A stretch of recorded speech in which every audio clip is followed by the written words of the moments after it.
Good morning, everyone. Thank you so much for taking the time to be here with us today for our second 2022 Let's Talk About webinar. I am Veronica, Diversity and Inclusion Partner at Innovate UK KTN and Program Lead for the Women in Innovation Award. The Let's Talk About series started in 2020 with the aim to drive powerful conversations, share stories, and provide inspirational advice from women and male allies at the heart of the discussion. Today, we are continuing the amazing legacy we have by talking about the power of inclusive businesses. Our speakers today understand the power of running and supporting businesses that are inclusive, the why and the how behind the need for all businesses and for all of us to maximize inclusive impact. Before I quickly introduce them, I would like to mention that the feel of the discussion is aimed to be conversational, warm, friendly, and open. It is not a dedicated Q&A session, but we want you to be part of the discussion. So we will have the Q&A and the chat functions available for any comments, impressions, or questions you might want to share. Also, if necessary, you can enable live subtitles using the closed captioning function available. It is now my pleasure to quickly mention our wonderful speakers. We have here today Souza, who will moderate the discussion, D&I partner at Innovate UK KTN, Becky Lodge, founder and director at Little Kanga, Brenda Kola, co-founder Orbit and program manager at Hatch Enterprise, and last but not least, Simon Houghton, behavior and change consultant, and also he also started the We Support Deaf Awareness campaign as well, which we encourage you to follow. Karen, over to you now to start the conversation, and thank you so much, everyone. Enjoy the next hour fully. Thanks so much, Veronica. Thank you. Morning, everyone. I'm Souza. I'm one of the Diversity and Inclusion Partners at Innovate UK, as Veronica said. So we're here today to talk about the power of inclusive businesses. And it's my absolute pleasure to have such wonderful panelists here with me today to chat about it. So getting into the topic, it's a proven fact that inclusion provides an advantage in business. Reports such as McKinsey have proved that the greater the representation, the higher the likelihood is of outperformance. So now more than ever, businesses need to maximise their inclusive impact. They need to ensure that their services and products serve, align and integrate to the needs of diverse communities and stakeholders. Smaller businesses and entrepreneurs play a big part in this too. What we often find is that smaller organisations have more freedom to implement change. So we're going to delve into some of that today. And without any further ado, let's talk about the power of inclusive businesses. So I'm going to start the chat today by thinking about the impact that you have all seen in your own organisations or the organisations that you support, where inclusion's played a big part in the outcomes that they produce. So anyone want to share some thoughts on that? Everybody's got that kind of terrified look about them. Like, oh, you've got cornettos down. He's gone first. Yeah, it's fine. I'm happy to open up with talking a little bit about inclusion and diversity and how it's critical, because my whole business is based around it. So I'm a management consultant with 25 years previous experience before starting up in international sales and marketing. And I started in 2015 in Portsmouth. And one of the things that we saw very quickly on the local scene was that lots of people and lots of businesses and entrepreneurs were failing very quickly. Almost 80% were failing in the first 5 years. And the reason for this was that they weren't being supported correctly. So we held a lot of very informal pub meetings. Everything happens in the pub in Britain, and only good things happen when you've got cake and tea and something nice to drink. So really, I was enthralled by this problem that I kept coming up against. So I went out and just asked a lot of questions, sat down and had thousands of conversations with people.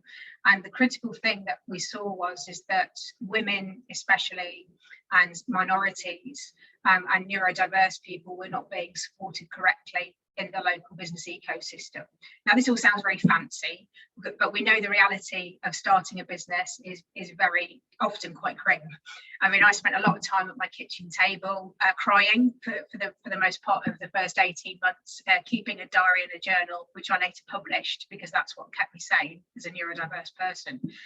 And I was just very, very disappointed that there was no ecosystem. So we started to build it through informal networks and then just small groups to start with. We started with 9 people. We then used technology on Facebook to actually then build out the Startup Disruptors business community, which was then dedicated with a name. It was never had a name at the start.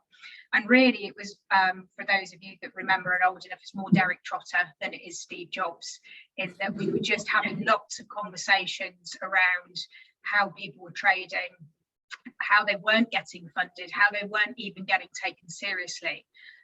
A lot of people getting written off very early. And I think that Simon and Brenda can probably come in on this as well, because I definitely think Brenda's seen this probably with Hatch, and Simon with his experience has as well, in that I couldn't believe that this was happening, because this was happening in my own community and nobody seemed to care. And I was like, well, if you don't care about your community, how are you going to ever build sustainable businesses? And I think in the regions outside of London especially, and we see this all over the country now because we've grown nationally online, that the problems and the issues are the same. And for me, when entrepreneurs are 600% more likely to have ADHD, then why aren't we supporting those people correctly with learning mechanisms that they want, with informal networks that they want, and speaking and communicating in the way that they want? It just seemed to me to be very obvious. But again, I have a neurodiverse brain that sees around corners. So I felt very isolated. I felt very alone. I felt very upset and often vilified by people that were often pale, male and stale. That perhaps there was something that, they felt that we were being critical of what they were doing, when we were actually saying, it isn't a criticism, these are facts. The fact is that we're failing people, these businesses are then failing. Economically, that makes no sense. You're not putting GVA into the local economy if we're not supporting people who are in the marginalised communities that make up a massive percentage of our community, especially in Portsmouth. So really, that was my initial thought, and I'd love to hear sort of what Brenda and Simon think about that as well. It's definitely something that I see a lot with our founders. It's quite interesting because we had a session yesterday, and I asked them, okay, what do you need more of from Hatch? And it was, okay, I need more support, I need more mentoring, but they get so much of that during the 4 months that they're on the program. And so I started to think about, okay, what type of support are our founders looking for? Because we have founders that have accessibility needs or additional needs that maybe need coaching or better support in maybe the way the program's run or the design of it. And so that's something that I've taken into consideration. We have founders that are, literally have been looking for investment or funding for quite a long time and just don't seem to be getting anywhere. And that's now had a knock-on effect on their well-being. We have founders who everyone pretty much says that they've got a great idea. They've been going to partners to try and have long-term partnerships, and they're underselling themselves because they don't know how to really value their business, or is it too cheeky to value the cost of my service or product at X amount, because either I haven't been in the industry for too long, or because how people perceive me. And during one of our sessions, because we have an affinity cohort, our Alto program, and so these founders are looking at making the outdoors more inclusive and looking to tackle, I guess, the racism that Black and ethnic minorities face in the outdoor space. One of the things that they said during their mind dumps was, I think the imposter syndrome that a lot of founders face when you are doing inclusivity or including that in your business is almost the idea of will this person see me and what I'm doing as a charity case? Will they take me seriously as a founder? And then because you feel okay, I won't be taken seriously as a founder for whatever reason, that then affects the decisions that you make as a founder, the way you cost your services, who you reach out to, how you're running your business. It has a knock-on effect. And so I do feel maybe more recently now, businesses and corporates are starting to make more of an effort to be more inclusive with the way in which they are doing things, who they partner with. But I'm finding that for founders, it's still an uphill battle. I mean, even for myself, like running Orbit, which is a space where we create like intimate and meaningful conversations amongst women, particularly mothers. It's been an uphill battle to prove that actually women or mothers need a space where we can talk openly about the things that we deem taboo, which shouldn't be taboo. We kind of call it like the terms and conditions of motherhood. Like once you join our space, you fully understand what you're going to expect once you become a mother. It's not the Instagram version of anything. It's like, it's the truth.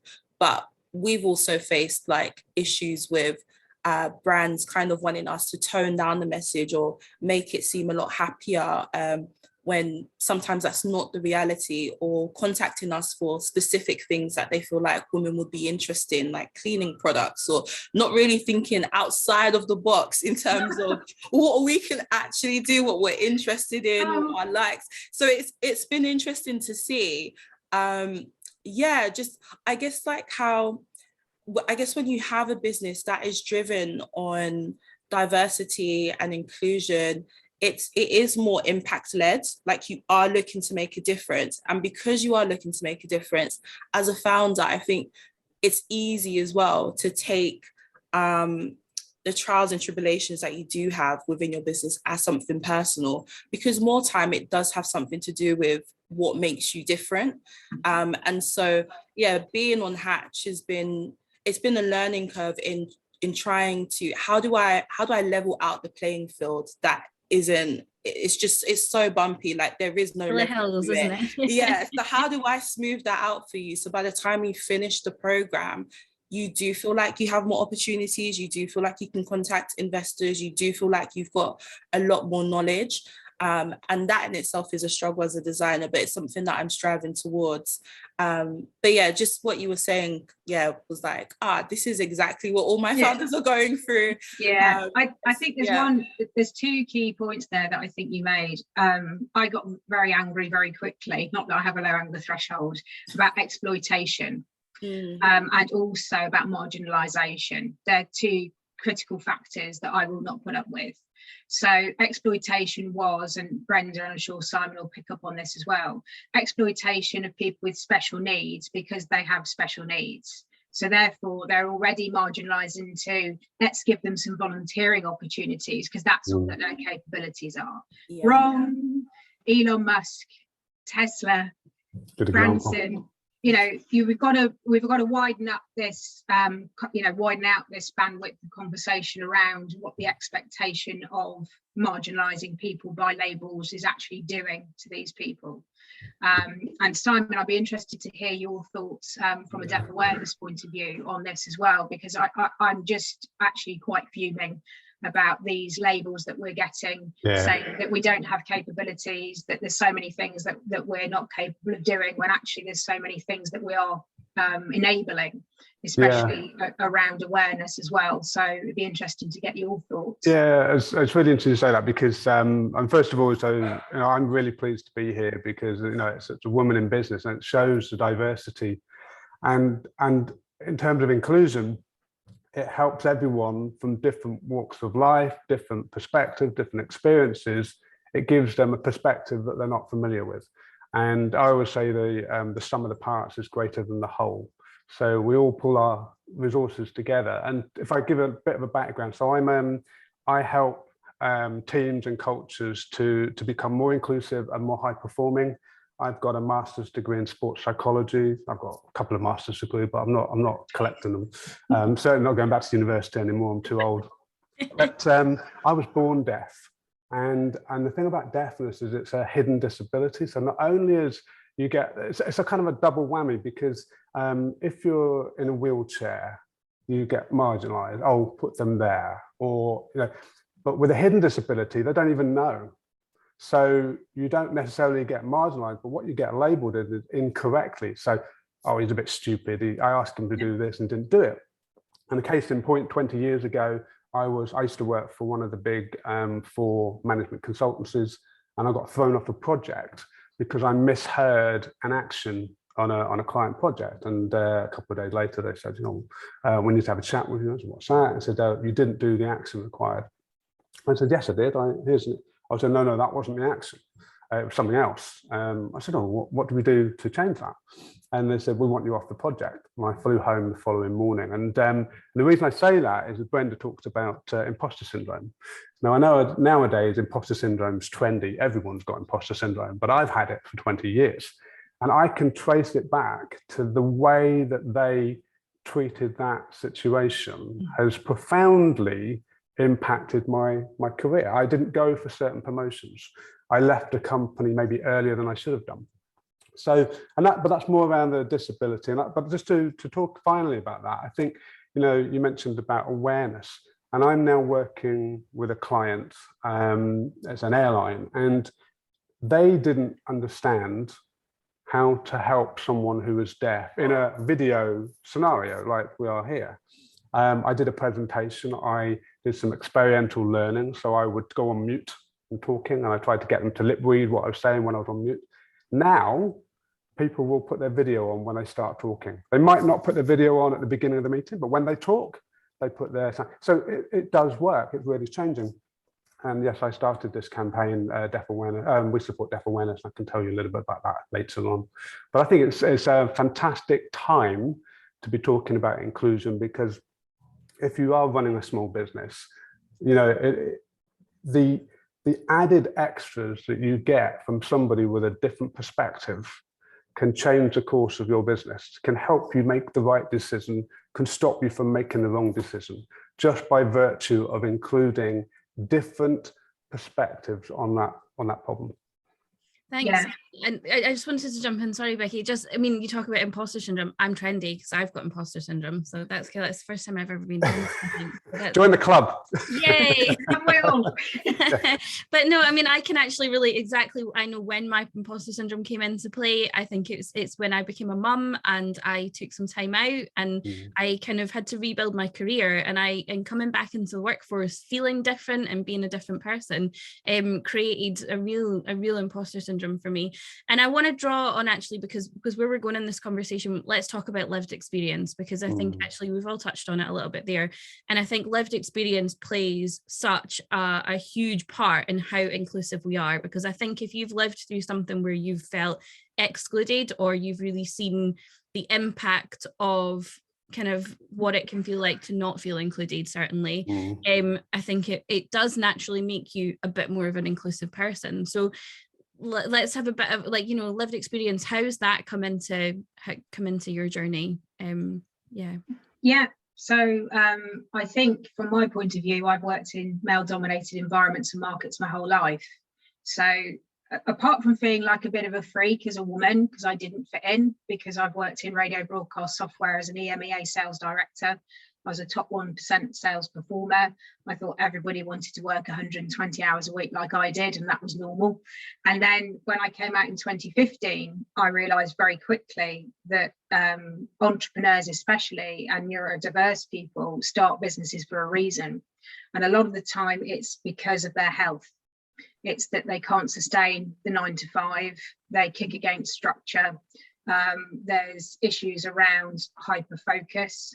I think Simon mentioned earlier about, that feeling of rejection is very magnified in a lot of people who are neurodiverse through things like rejection dysphoria, which is the fancy term for when you get rejected. A neurotypical person might say, oh, laugh and tear up tray, move on.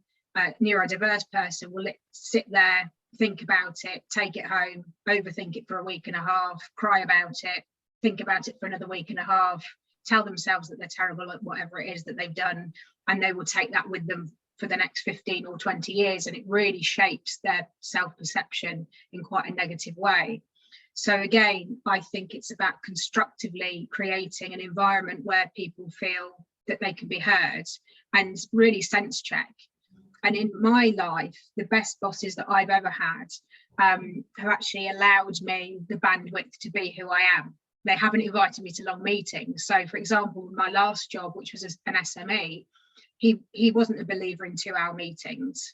Some managers were, But what he would do is he'd say, well, Becky's coming into the meeting for the last 25 minutes, and everything that we've spoken about and proposed that we're going to do in sales, we're actually going to run by her, and she'll probably tell us everything that we've got wrong in 15 minutes. Because he knew I had no attention for 2.5 hours, and I'd be wondering about the other stuff that I should be doing. And also he knew that I'd be more productive in that hour and a half that I wasn't in the meeting, executing on sales or conversations or leads or other things. And really, because you can process information very quickly and come to conclusions very quickly, often if you're neurodiverse, we just can jump to conclusions far faster, but based on facts. And I think that that's what people are terrified by, is how can you see that so quickly? And actually it's taken everybody else, 3/4 of an hour to grasp a concept. Yeah, I'd go, yeah, okay, then we can do that. Why aren't we doing it already? And people would then say, well, my risk tolerance is extremely high. I take risks. Most people's, and Veronica and I were talking about this before the call, in Britain is very low. We're a very risk averse nation. But as an innovator and as a future thinker, which entrepreneurs often are, it looks as if they're doing things that are very, very risky, which often they are, but equally that they haven't thought it through. And often with the 5,000 people that we've coached through Startup Disruptors, that can be true. So we have to be careful that we're taking care of people and they're not sort of going for funding too quickly, that they're not taking things on impulse and going into debt. And this is, about that inclusivity and that safe space where people can come and be heard. But for me, lived experience was always feeling as if I was the alien in the room. I would literally go into rooms where men wouldn't understand me because I was a woman. And also you then pick up male attributed behaviours, because then they expect you to behave in the same way as them. And obviously as a woman, you're not going to do that. So I think there's a lot of barriers for people generally. And it'd be interesting to hear Brenda's and Simon's thoughts on their lived experiences, because I don't think that I'm alone in this. And the more conversations that we have, especially with minorities and neurodiverse people, they're like, oh wow, there's this light bulb moment where I've felt like this my whole life. How is it only now? I mean, I'm 51 this year, that I'm actually having this conversation with other people. And that, I think, is incredibly sad and disappointing. If only now we're starting to emerge and being sort of honest. Brenda's point about parenthood really touched me, which is it's not the Instagram version. And entrepreneurship's like this, hustle and grind culture on Instagram. I'm earning £1 million. You're not. No company, unless they're funded like Uber, who are less than 0.01% of companies on the globe are going to actually make £1 million in year one. Is just not going to happen. So I think that reality can hit people as well if they're overly optimistic when they start businesses. Yeah, thanks. I was just I mean, my perspective or what I bring to this table is slightly different in that I was born deaf. So I was diagnosed in a preschool hearing test. So I've had to wear hearing aids all my life. But from a lived experience point of view, I mean, since my deaf awareness campaign that was started in April last year, I've done about 70 deaf awareness talks, sessions on Zoom and in rooms in person. Not many, because we've all been doing them on Zoom, but have done them in person as well. And one of the first things I do is I talk through the agenda. We're going to be doing this, and we're going to be doing this, and you're going to learn about this and about. And then I say, and do you know what the most important thing you're going to learn from this session? Well, the most important thing you're going to learn is, and then I go on mute. And I go, blah, blah, blah, blah, blah, blah, blah, blah, blah, blah, blah. And eventually someone's going, Simon, you're on mute, you're on mute. And I ask them, I say, put in the chat, how did it make you feel when you missed out on what the most important thing was?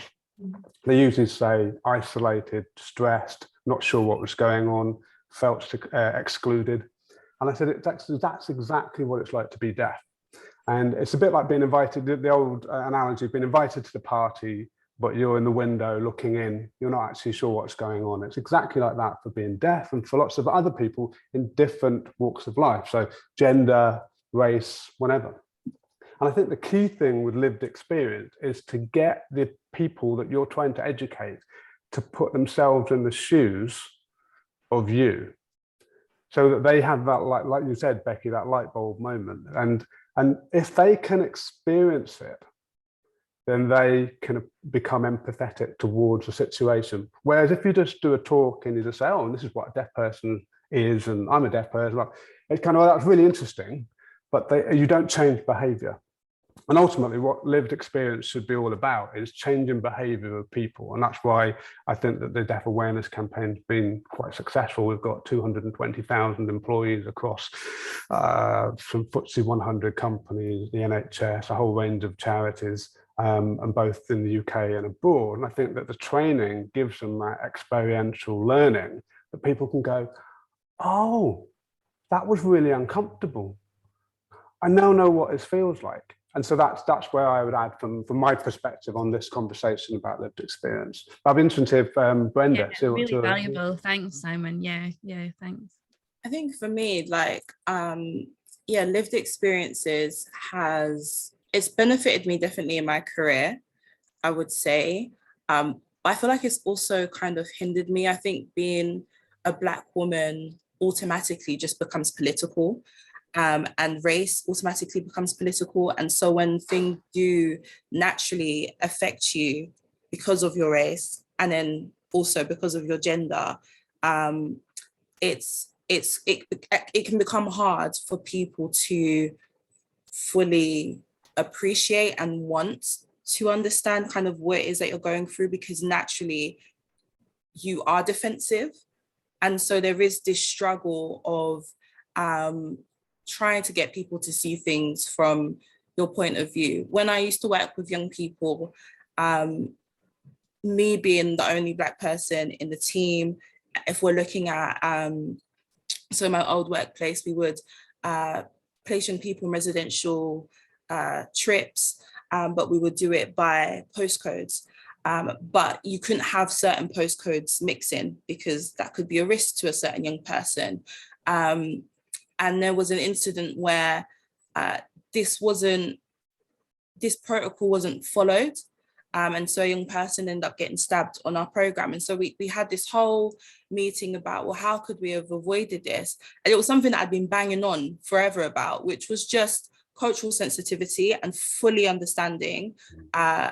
One, I was the youngest person in the team, so what it's like to be a young person in London, but also for the boys on the program, what it's like to be a young person and be Black in London, when actually it might be difficult for you to move from one street to the next because of whatever existing postcode wars are going on. That wasn't something that was, I think, appreciated, because what really used to irritate me was, well, I've been to Cambodia and I've been to Vietnam and I've volunteered there, so I understand the difficulties. And actually, yes and no, the difficulties in London are very much nuanced compared to kind of what's going on overseas. And so because you have had that experience doesn't necessarily mean that you understand the cultural experience and what's going on within London and how these young people are affected. And so, yeah, so I found that, yes, being Black is just automatically just political whenever you are talking about how it does affect you, how it affects your experience in the workplace or as a founder. The stats are there, so it pretty much shows that it does have an effect on your level of success and so on and so forth. But equally, being a woman as well has helped me in just, like when working with young people, being more aware, especially during the summertime we had an incident where a young person basically wanted to go on the program, but her family were opposed to it. And then she later confided that it was because she was going to be sent overseas for an arranged marriage. And this is a 15-year-old young girl. And then trying to convince the team that, hey, this could possibly be an issue, especially if we're working with a certain community. How do we train staff to pick up on certain cues, that then not being a priority, and then cases like that rising because it's just not deemed a priority, because it's not something that we're used to hearing or used to experiencing, and that then being very dangerous for the young people that we were essentially safeguarding at that point. And then being a mum, like coming back to work and being a mum, I found that actually I had a lot more skills and, you know, stuff to give, because I was multitasking with a little one who's running around crazy, and I'm able to do so many things at once and still be able to get my work done. But I needed leeway and opportunity to kind of do things in my time. So I found in my old workplace, when I did go back, I automatically was like resigned to doing like really mundane tasks, like, well, here's a report, could you read that and let us know what you think by the end of the week? So I've got one report that I'm reading for the whole week, and that's my task, and not really leaning into, okay, what new skills have you picked up as a mother? How else can we use you in this workforce? What other things can you do now? Where else your interests lie, the creativity, all of that stuff. So yeah, I found it really difficult being a new mum, wanting to go back into work, wanting to progress within my career as well, trying to keep up with everyone, coming in with all these new ideas, and it just felt like constant roadblocks of you don't have the capacity. So not being invited out to physical like workshops or invited to team meetings that were talking about the future of the company, for example. And it just started to feel like, okay, maybe you don't value me and my opinion and what I bring to the table. And it was only when my manager had a child that he then turned to me and was like, oh, okay, I fully understand. Oh, okay, I can see how, why you're so creative and why you need to work extra hours. And so it was annoying that it took that for him to fully see where I was coming from with everything. But yeah, it's interesting what Simon said, that unless people have actually experienced it, they won't be able to be empathetic towards it. And I guess what's frustrating for minorities is because of race and because of how political it is, people are resistant to wanting to understand or being empathetic towards some of the barriers that we face. And so we're always having to find creative ways around it when the issue still persists. So unless we have open and honest conversations about lived experiences, and unless we are open to being uncomfortable, I think that's only when we'll start to see change, really. I was just going to say, Brenda, a quick one on that. Is it feeling uncomfortable? I think that's exactly right. And a lot of it's been said about this in the literature, and it's almost a trendy word around psychological safety.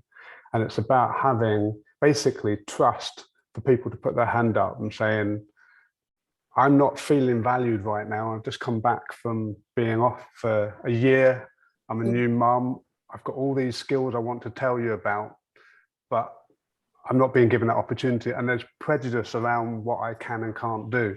And it's having those uncomfortable conversations requires, and that's where inclusion is so important. It requires this level of trust and psychological safety for people to be able to say, not just someone saying, I've just come back and I'm not feeling valued, but for everyone else to say, we were wrong, or we didn't realize. But what happens is in organizations where inclusion isn't really embedded, is that they just sweep everything under the carpet. And so, sorry, I interrupted you, Karen, but I just wanted to get that point across. No, it's really, really great. And I actually wanted to jump in as well about, Brenda, you kind of touched on sort of your experience when you came back, and I feel this as well as a parent, the assumptions people make. And I think in any form, when it comes to inclusion, people making assumptions is a really difficult thing. You know, as a parent, a lot of people sometimes say to me, oh, you've got the kids, so you won't want to travel.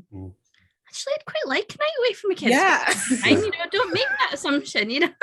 And I think it's giving people the ability and creating an environment where people can say no. So if I don't want to travel, I'll tell you I don't want to travel, but don't assume that I don't, you know.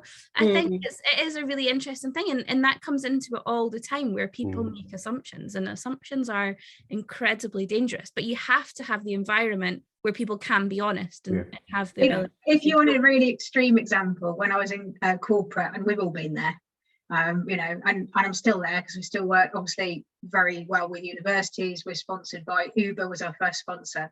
But back in the days of being working in corporate, and it is a sort of like moment, the boys would, and they were boys in a lot of cases, the boys would say to me, we're going to have a corporate day out, so we're going to have a golf day, but you don't play golf, so would you like to go to the spa? And I'm like, no, I want to give golf a shot. I don't like golf, but I'm not going to the spa. Can I not go and do like an F1 race day? Or can I, it's just always this, and the ladies are going to the spa. And I'm like, do you know me at all? You know, or do you care to find out?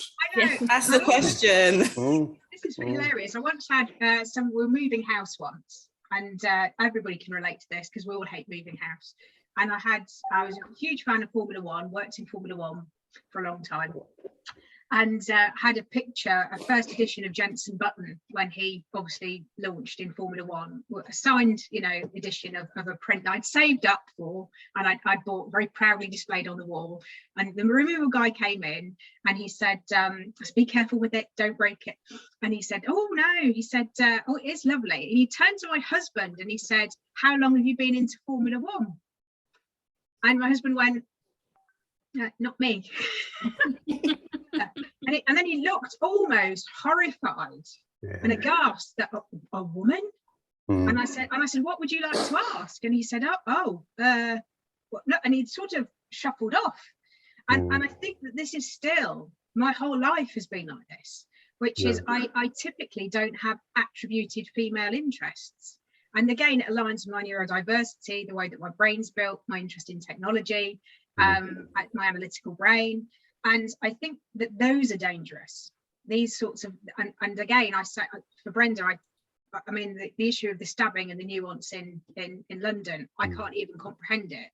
You shouldn't, you can be empathetic, but you can't say to somebody, I understand what that feels like, because you haven't lived it. How can you understand? You haven't spent your life living in that community or being brought up in that community. I was brought up in inner city Leicester in 1971. You know, it was a really big community, fantastically supportive. And it was very alien to me when I moved to Portsmouth in a community that wasn't built that way. It's very disparate, very non-inclusive. There's a report done by Grant Thornton in 2017 that said Portsmouth was top 20% for innovation, but bottom 20% for inclusion and community. And I knew at that time that's what we had to then build. And when I first got Uber as a sponsor, I remember a very high up man in the city saying to me, you need to not put their logo on your website because you're making this up. You know, you need to be careful what you're doing. You're going to look like you've got mental health problems. And I said, but they are our sponsor and they do. And I was having to then justify myself. And then, of course, we got, you know, sponsored by Portsmouth Business School. We work with the UK BAA, now Innovate UK Knowledge Transport Network. Thank you to Karen and Veronica. And we're actually, that's what they're terrified by, is the fact that you're building something that they don't even recognise, and also that's going to change things. And that disruption is critical to business and the evolution of business, and inclusion and diversity are critical to that. So when women like Brenda and men like Simon realise how powerful they are, will be when things change. But it's very much in the interests of these people to maintain the status quo and use labels and marginalise and keep using that language, because then you can't rise. And there's a brilliant poem by Maya Angelou, which resonates with me, which is called I Rise. And I think we really need to look at everything again in our communities in terms of how we support them. We need to look at actually including marginalised voices wherever they come from. We're a big supporter of the LGBTQIA community. And again, we're talking to them about how they feel marginalised and how the abuse that they receive, you know, at Pride festivals. And to me, on a human to human level, why it doesn't make any sense to me, because we're just all humans on the planet trying to do our best. We've beaten the odds. I think is it like 4 trillion to 1 to be an active human being on this planet. We should be being kinder and more inclusive. And that just means accepting people for who they are, and not trying to say, oh, well, Becky's a girl, therefore Brenda is a black woman, so therefore. How do you even know? You don't even know me. You know, Simon, you know, unless you know somebody, how can you actually judge? And I think we're very quick to judge in this country, and I think we need to see less on that and work on more of this. Yeah, I totally agree. Sorry, Simon, and just, I mean, to touch on that, I just want to move on ever so slightly, but kind of keeping with the same theme, the next generation. And I think, you know, the next generation plays a huge part in that. Where does the power lie in terms of being more inclusive, educating people to be more inclusive? Where's the power lie, and I think, in the next generation, Simon? I was thinking about that, and you know, I have learned so much from my two daughters. And my two daughters are 14 and 16. And so my eldest has just finished her GCSEs, and they have educated me so much about the common themes that are going, you know, that we are discussing either openly or not, in terms of race and sex. And it's just been incredible. I mean, I'll give you a very basic example. I couldn't understand initially why pronouns on LinkedIn, I am a big user of LinkedIn, I couldn't understand why pronouns were important.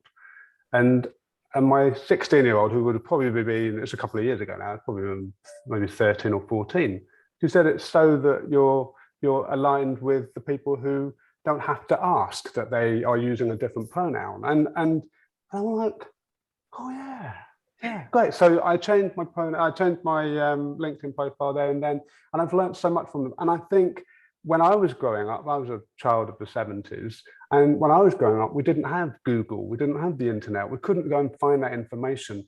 They have all that information to hand, and they've digested it. And you know, whether it's transgender, whether it's sexual orientation, whether it's race, they are so well clued up compared to when I was a child living in the 70s and the 80s. So I think that they're going to be very demanding as employees.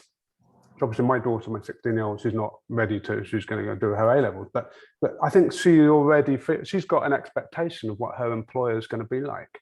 And I think that there's a danger for small businesses, corporates who have that, the white, middle-aged, bro culture, whatever it might be.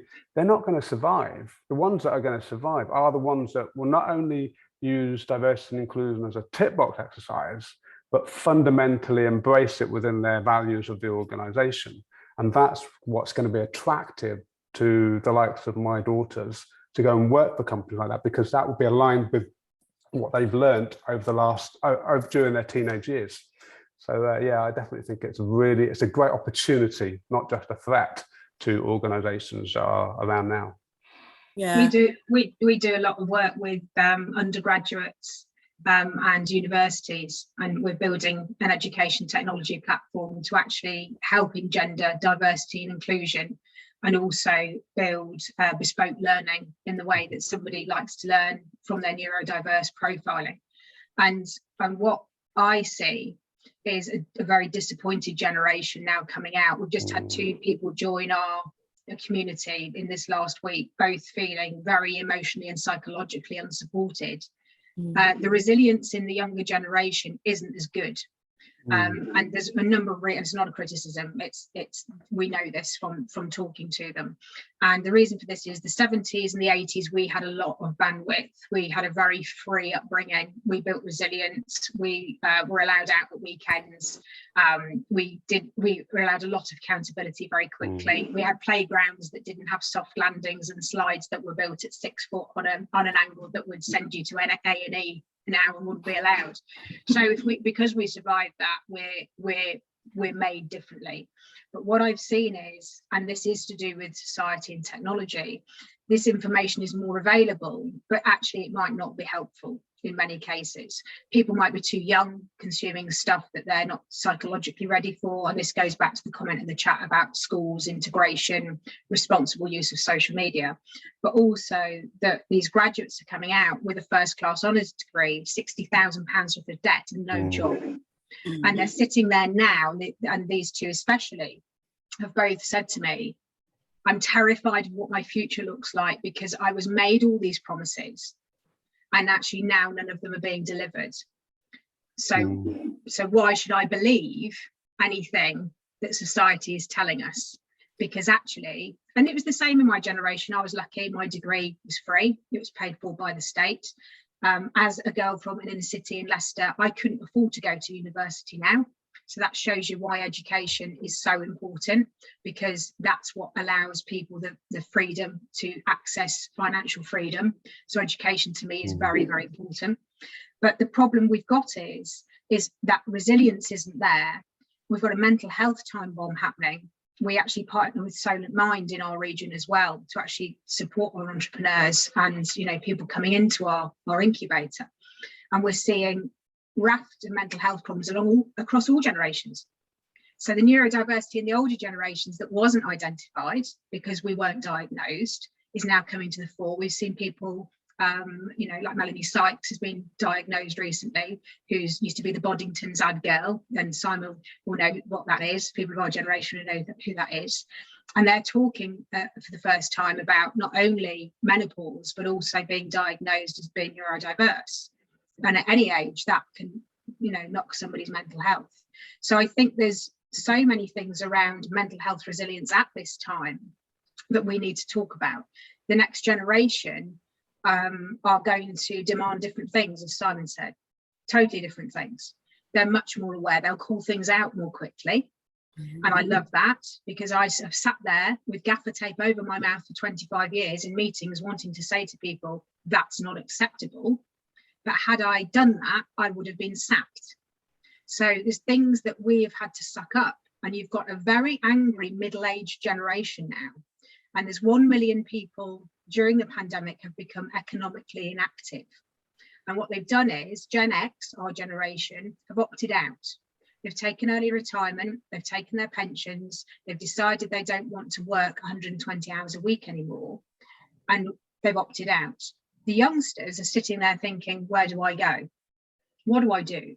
And actually, they're starting their own businesses through necessity because they're not going to have any other choice. And for us, when we did our research, we knew that this was going to happen.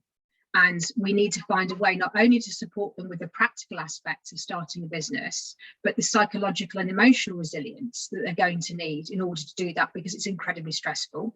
And on top of that, they're also neurodiverse, a lot of people that start businesses. So we've got this perfect storm, I think, going to happen in the next 3 to 5 years if we're not incredibly careful. And also, we just need to take care of people.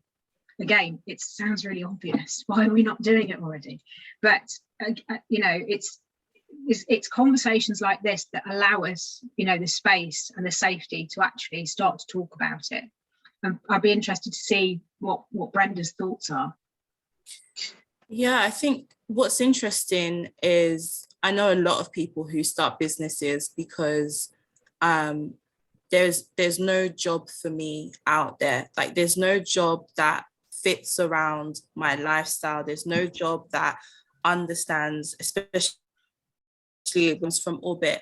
There's no job that understands just how busy things can get. I can't just be in a meeting all day and just sit my child in front of the TV, because children will just do that and then not care about them. Like, for me, that was also my my battle. Like, is working really for me? Can I continue working and be the mother that I want to be? Can I continue to give myself to this career and still feel fulfilled and like I'm part of my daughter's life? Or do I have to give up part of mothering in order to progress in my career, so that I'm still at the level that I want to be, so that I don't fall behind? And so a lot of people are creating jobs or businesses because there aren't enough companies that see the value and the benefit of being inclusive. Like, and that is the crux of it. And so for me, culture has to change. Like, first and foremost, there has to be a culture where people within the workplace can openly say, I'm struggling with their well-being, whether it be just dealing with work-life balance, whether it be anything really, just to be able to say that, okay, I'm struggling. There's a reason as to why like women are so excited when companies like Monzo introduced I think it was their miscarriage leave. If you have a miscarriage, you can take time off work. I know so many women who have had miscarriages at work, and then you go into a meeting, you've got to act like nothing's happened, but something big has just happened, but there's no culture in which you can say that, because you automatically feel like this is then going to affect the trajectory of my career and where I'm going to go. And so then you look to, okay, if it's not working for me in a traditional sense, let me start a business that fits around my lifestyle. And I do think it is a cultural thing. I do think that founders who are starting businesses where inclusion and diversity is at the forefront of their mind need to keep that at the forefront of their mind. You don't be swayed by big partners who want you to change the way you do things. I know for me, when I eventually decided, okay, do you know what, I'm going to look for another job, it's not serving me. In my interview with Hatch, like, I was very clear, I still want to be able to be a mother and still do my career. So when you say flexible working, what does that actually look like? Is it that, okay, flexible working is you can do 9 to 5, but you can also do 8 to 4, because that's not flexible for me. Like, what exactly does that look like? All the stuff that you put on your website, like, I think people have to be comfortable with challenging companies and yeah, if you've claimed this, what does that look like? What does that mean for me? How does that benefit me? And then making a decision on that. Like I often say, when I in my old job, I was working with young people and get into employment, like, the interview is as much for you as it is for them. Like, you are also interviewing them. Is this the right fit for me culturally? Do you stand with what I stand by? Earning or mission, yeah, is this a mutually beneficial fit, not just for the income obviously, but where you are going to be and how that's going to affect your mental health? Do you do anything around mental well-being? Do you do any personal development stuff? Are you looking at inclusion? If I had one person when I was line managing who confided in me that they had ADD, and so, okay, what does that look like for you? How do I support you with this? But it was almost like a huge secret. If I now say this, I didn't say it in the interview, will I get fired? Will you look at me differently? Will you cap my potential, my ability? And so I think two things have to change. It's definitely culture. I think things can't be used as buzzwords anymore. Like, we actually have to be implementing it. We have to challenge companies that say that they're doing something, kind of like that gender bot on Twitter. I don't know if you saw, where like companies were saying Happy International Women's Day, and then they came up saying, well, women earn 50% less than men in this organization. So being open and comfortable with challenging organizations. And then if you are starting your own business, really embedding inclusion and diversity in the core fabric of what it is that you're doing and your culture, and it not being one dimensional. Like, you have to look at it from all angles. Look at it from a neurodiversity point of view, look at it from physical disability point of view, hidden disability point of view, race, like, look at it from all angles. And I think only then, it will take time, but I think only then we'll start to see change in, I guess, in the way the economy is set up. And then personally, what are you doing in your day-to-day life to ensure that, yeah, people who are different do feel included in things that are going on? Thanks, Brenda. I am so conscious that we are fast approaching the finish of this, and I could literally sit here all morning and chat. But I think it's about time we probably gave everybody our final thought on sort of the power of inclusion in business. So really quickly, if you could each give one piece of advice or recommendation that anybody could do to be as inclusive as they can be in their business, what would that one thing be? So we'll start with Simon. It's about talking. It's creating that psychological safety and having the opportunity to talk about it regularly. Culture, as Brenda said, needs to change, and that doesn't change overnight. So you need to have those conversations on a regular basis and start small. Don't have great expectations, but over the course of a year, perhaps, you'll start to see change. Thanks, Simon. Becky? Start to scope your organisation around humans and start to look at human factors more than hiring and CVs. You will rarely get, I don't actually use CVs to hire. I just talk to people. Use gut instinct. That's what neurodiverse people are very, very good at. look at the analytical aspects of what you're doing in your hiring process, understand psychometrics and the way that they work with neurodiverse people, what support they're going to need. And if you have your own small business, then you have more power than you'll ever know. You can move faster, you can move quicker, you can attract the best talent by doing flexible working. So, for example, with an intern we've just hired, he's not very good in the mornings because of his neurodiversity. So I say to him, as long as you do the hours, I don't care when you do the hours. It doesn't matter to me. And if you've got a business that isn't predominantly based on manufacturing, and most British companies are 80% service-led, we should be actually designing our processes around the humans and not trying to get people to fit into our processes. And this is seismic. This is a massive societal change. You know, we're in the fourth industrial revolution. It's time. It's long overdue, in my view. And it's exciting to see where the next generation is going to go with this, because I love their attitude of actually saying, I'm not putting up with this anymore. That's exactly how we should be. So Brenda, I support you and I applaud you. I just echo what they both say in terms of how you can be more inclusive as a business. I think also as a founder, just like Becky said, you've got so much power. It's unbelievable. Like you can say yes and no to things that fall in line with what you believe in and things that don't. And just exercise that a lot more and challenge things where you see things need to be challenged. If a partner says that they've got the Halo accreditation, which is on like hair discrimination. Okay, how have you used that? Your employees, are they even aware of it? Like, be open and be okay with challenging things, and start, molding the culture that you want within your environment and for your business. So yeah, and talk to people. Like, that's the best way as well. Talk to people, find experts. LinkedIn is a great place.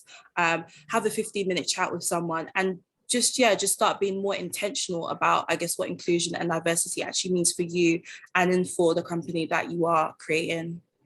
One real quick thing, sorry to interrupt, is I'd say link with all of us on LinkedIn if you're watching this, and have confidence in your abilities. You are so gifted. You just don't know how gifted you are yet. And you need the networks to support you in releasing your gifted ability. So reach out and have confidence. It's hard when you have imposter syndrome, with all this other stuff going on, but you are brilliant. And don't let anybody ever tell you otherwise, ever. And if they do, then Simon, Brenda, Karen, Beck, and I, and Veronica and Anita will come around and have a word with them. Your personal squads. Yeah. So, and if you're ever feeling lonely and isolated, then reach out to us. That's what we're here for. We hope that I personally hope that you've enjoyed this today. You are not on your own. You are not alone. We are here. And I just want to make that point. And I'm sorry if that was a bit vociferous and over the top. I'm a ginger. Not at all, Becky. Thank you. I'm fully reciprocated. And thank you so much. I mean, the last point I'll say is just don't do anything for me without including me. And that's when you'll get your answers. So thank you everyone so much. We have come to time today. Becky, Brenda, Simon, I really could sit and talk for so much longer. I feel like we've barely scratched the surface, but it's been a fantastic conversation. So thanks everyone. Thank you so much. Thank you for the invite. Thank you for having us. Thank you very much for your time, everybody. And thank you for everybody that watched today as well. Thank you so much. Stay safe. Sending you big love. Thank you. Bye. Bye. Bye.